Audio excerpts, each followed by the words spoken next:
സമാധാനമോ ആലമാല പോൽ ദുഃഖമോ എന്തെന്തു വന്നാലും എൻ ജീവിതത്തിൽ ചൊല്ലും ഞാൻ എല്ലാമെൻ നന്മയ്ക്കായി പാടിടും സ്തോത്രം ഞാൻ പാടിടും നാഥൻ ചെയ്യുമെല്ലാം നന്മയ്ക്കായി പാടിടും സ്തോത്രം ഞാൻ പാടിടും നാഥൻ ചെയ്യുമെല്ലാം നന്മയ്ക്കായി പിശാചിൻ തന്ത്രങ്ങൾ പരീക്ഷകളും N ജീവിതയാൻ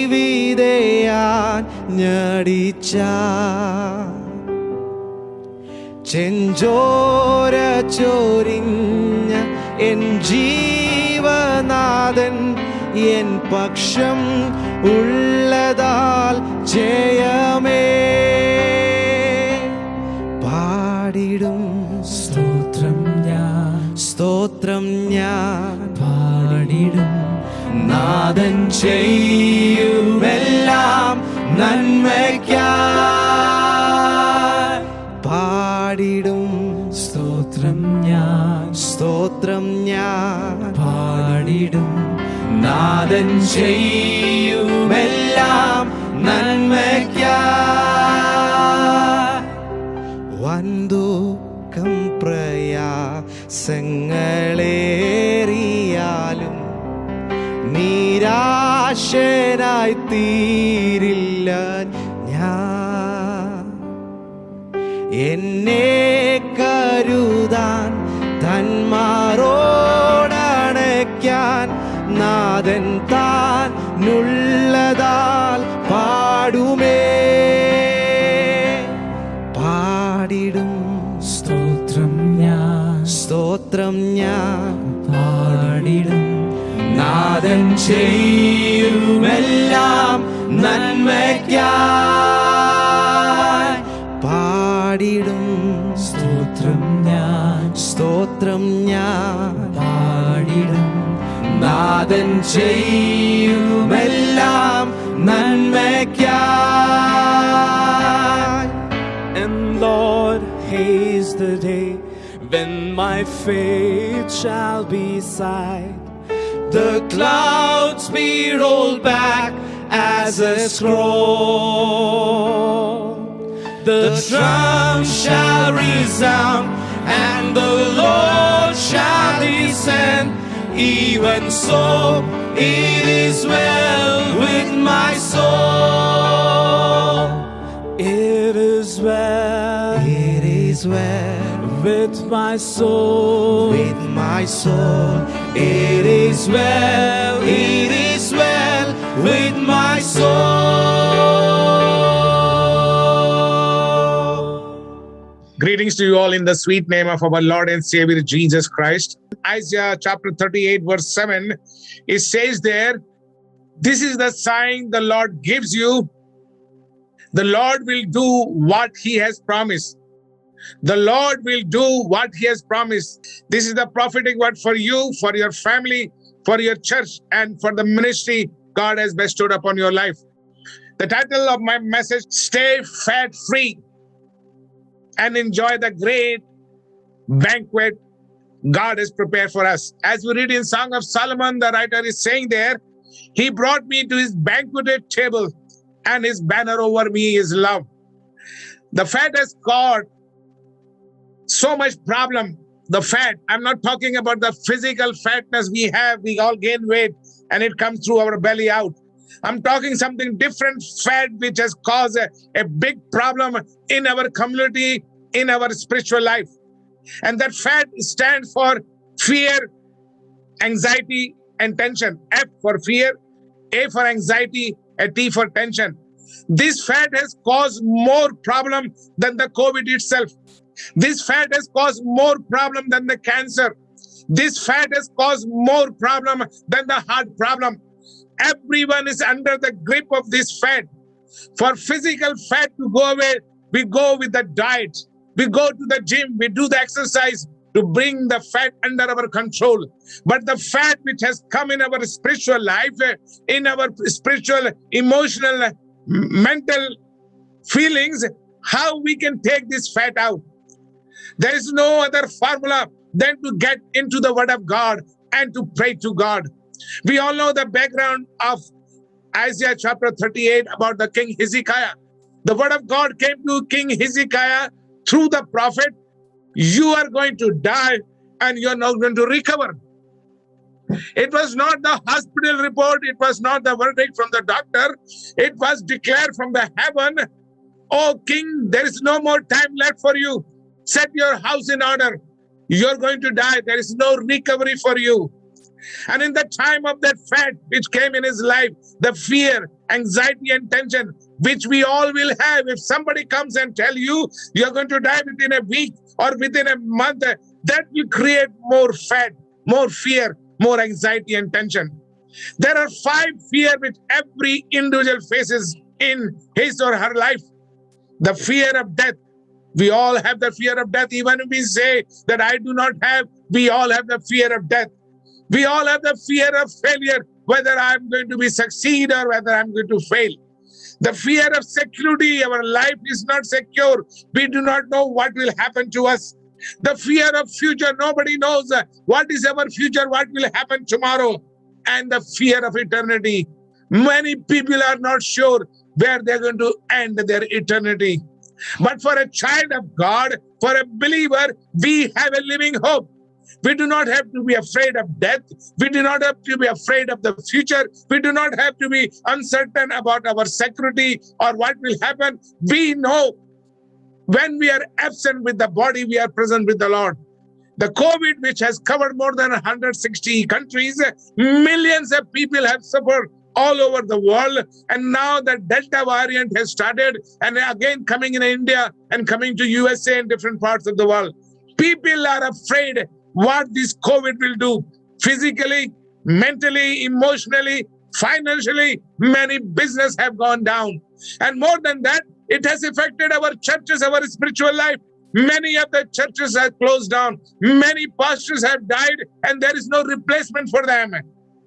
In the midst of all the calamity, in the midst of all the problem, I'm not here to talk about COVID. I'm not talking here all the negative thing. I'm here with the prophetic word of God. God is saying to every one of us, especially to Exodus Church, what I have promised, I will do it. This is going to happen in our lifetime, not when we pass from this world, but in our own lifetime. As it happened in the life of King Hezekiah, God is saying to every one of us, I want to do something new for you. We all will die one day, that is for sure. So don't worry for that part. We are here to live as per the time God has appointed for every one of us. The Bible says it is appointed for man to be born and it is appointed for man to die.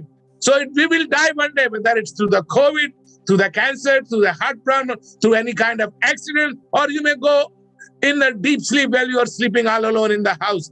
So that will happen one day. But that is not the question. Do we have the assurance and do we have the faith tonight? I want to bring the faith and encouragement through this prophetic word. When the word of God came to King Hezekiah, and you know there is not going to be any change because this is God's word. But this man, this king did something which we all can learn and apply in our life. When the prophet Isaiah came to him, and the Bible says that he turned his face to the wall and he started to pray to God and he wept in the presence of God. Just imagine when you pray to God and when you cry in the presence of God, you may even change the mind of God. You can even change the verdict which came from heaven. That's the power of prayer. We can see 7 things from the life of King Hezekiah about the prayer when he was going through the fear, anxiety, and tension, how he overcame this problem. Isaiah 38 verse 5 to 8. And I'm going to go very quickly as the time is very limited before me. We all go through the fear. And before that, I want to tell you what you are afraid, it will come in your life. As Job says in Job chapter 3, verse 25, for the thing I fear has overtaken me, and what I dreaded has happened to me. Many times we bring all the problem in our life. Like Job had everything, but he was afraid that something is going to happen to him. Something will happen to his children. Something will happen to his property. And same thing happened in the life of Job. He says, what I was dreaded, what I was afraid of, same thing has happened. Take out all the fear. Take out all the anxiety. Take out all that tension and trust in God. Psalmist says in Psalms 4, he says, I lay down and sleep. After the meeting is over, do not worry. Do not take any sleeping pills.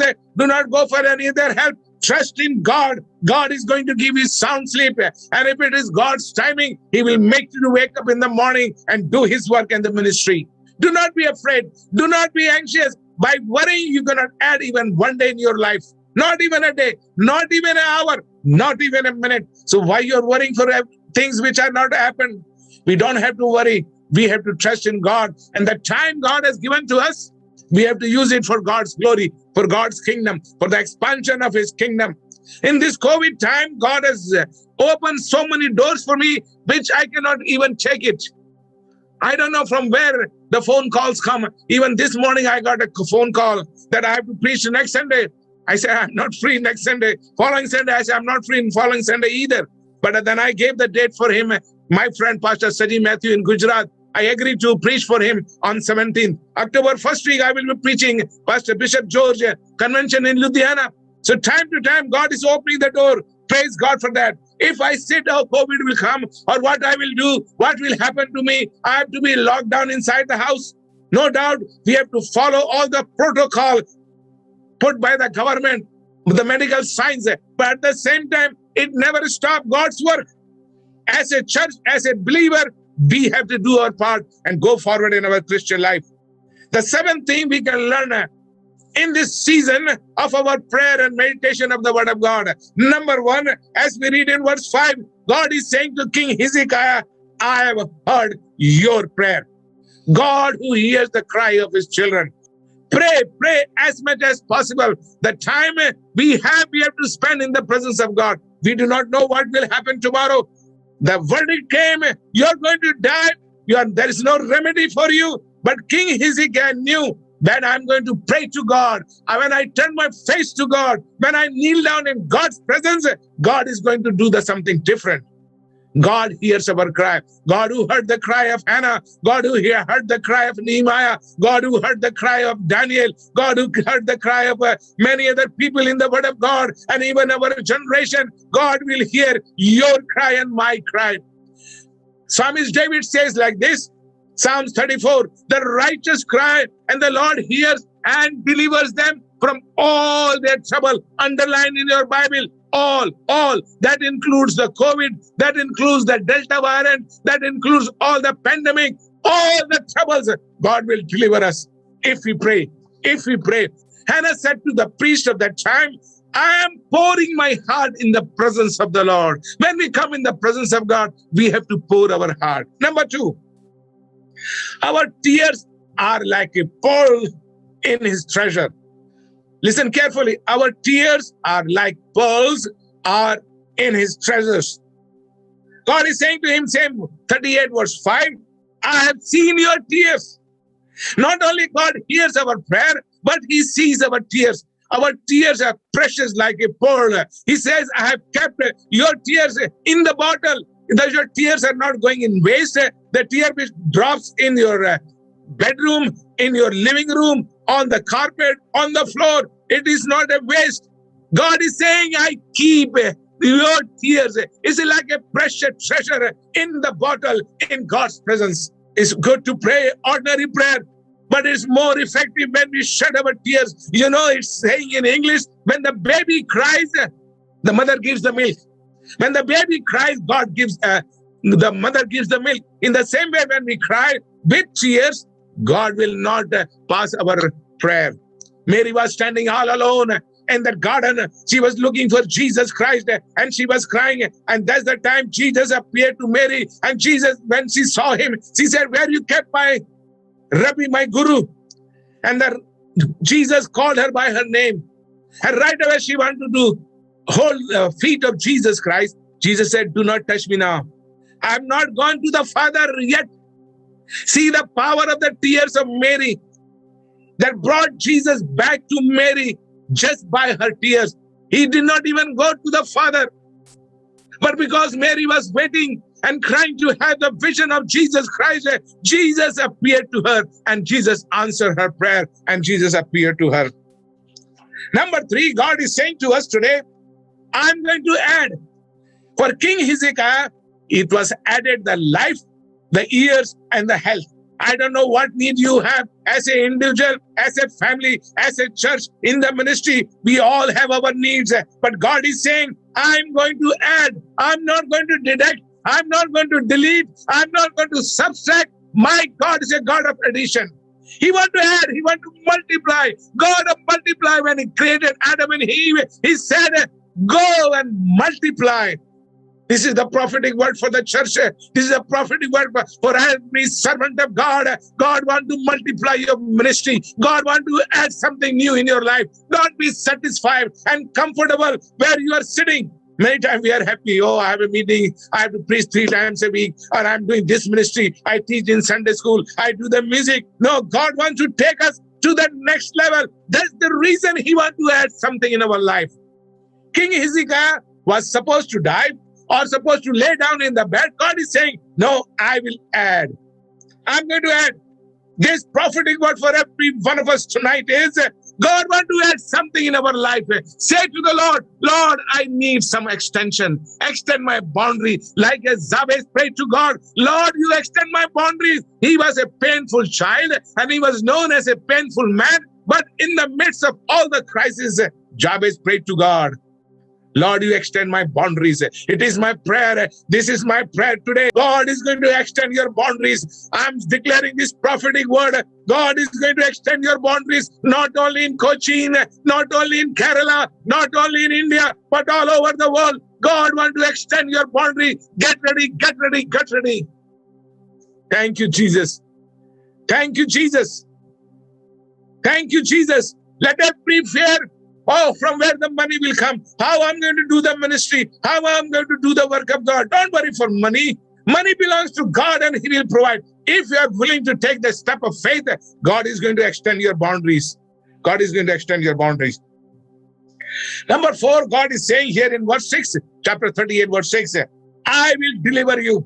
I don't know what crisis you are going through, but this is the prophetic word for you. God is saying to us, I'm going to deliver you. The crisis you are in, the problem you are in, the financial situation you are in, the failure of your business, losing of the job, the health is going down. God is saying, you won't be in that condition anymore. I'm going to take you out and I'm going to deliver you. This is not the promise of the president of any country. This is not the promise of any prime minister. This is not the promise of any military general. Their promise will fail. The promise of God never fails. He said, I'm going to deliver you. The God who delivered Hezekiah, the God who delivers Jehoshaphat, the God who delivered the David, the same God is saying to us tonight, I'm going to deliver you. I'm going to deliver you. The next thing God is saying here, verse 6, I'm going to defend your city and nation. That was for King Hezekiah. In our personal life, God is going to defend ourselves. God is going to defend our family. God is going to defend our children. God is going to defend our church. Church, listen to me carefully. All the men of God, all the servant of God, listen to me. God is the one, because Jesus said, I will build my church. I will build my church. No power of hell can overtake or overpower my church. This is not my church. This is not your church. The church belongs to Jesus Christ. And he's saying no power in the world can come and attack the church. You may see the people are coming against the church. You may see people coming against the ministry. You may see people coming against your all the planning you have. But let me tell you, when God opens the door, no one can shut the door. This COVID, the fear of COVID, everybody thought the church will be closed. Church is not closed. Church building is closed. Let me repeat one more time. The church is not closed. Church building is closed. But once this is in the YouTube, your official church YouTube channel, people watch. People watch. So church is not closed. People, before they could not attend the church, they have to travel to Cochin to attend Exodus Church. Now sitting in Dubai, sitting in Singapore, sitting in America, we all can attend Exodus Church. We all can see your smiling face. God is the one who defends. The ministry going on. Fed cannot, the COVID cannot, the Delta cannot stop. Delta cannot stop. We have to go forward. The church of God, the church of Jesus Christ is victorious, and it has to march every day forward, not backward. Do not go backward. Let me tell to every man of God tonight, do not go backward. 2021 in the month of September, only 3 more months left for us. Let the church of Jesus Christ go forward as a victorious, taking the banner of Jesus Christ, taking the cross of Jesus Christ. Let us go forward. Number 6, which is very important, God will keep his promise and God will do what he has promised. God is saying to him in verse 7, the Lord will do what he has promised. No doubt how many promises we have. We read in the word of God, not one of them has failed. I don't know about you, but I can say about myself, I can say about my family, every promise God has given to me, for my family, for the REAP ministry, everything has been fulfilled. God is not a man that he should change his mind. What he has promised, he will do it.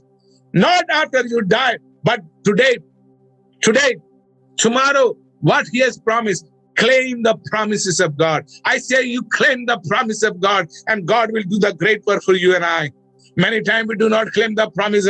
I remember my second daughter, I promised her that I'm going to buy the computer. When the computer came, the Apple new computer, she wanted right away. I told her, after a month, let the market come down, I will buy the computer. Right after a month, my daughter came to me and she said, Dad, you promised me that you're going to buy the computer for me after a month. I had no choice.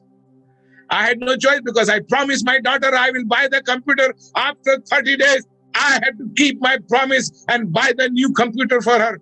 Being an earthly father, if I kept my promise and if I bought the computer for my daughter, how much more my heavenly Father will do for you and I if he has promised you something. Do you believe in the word of God?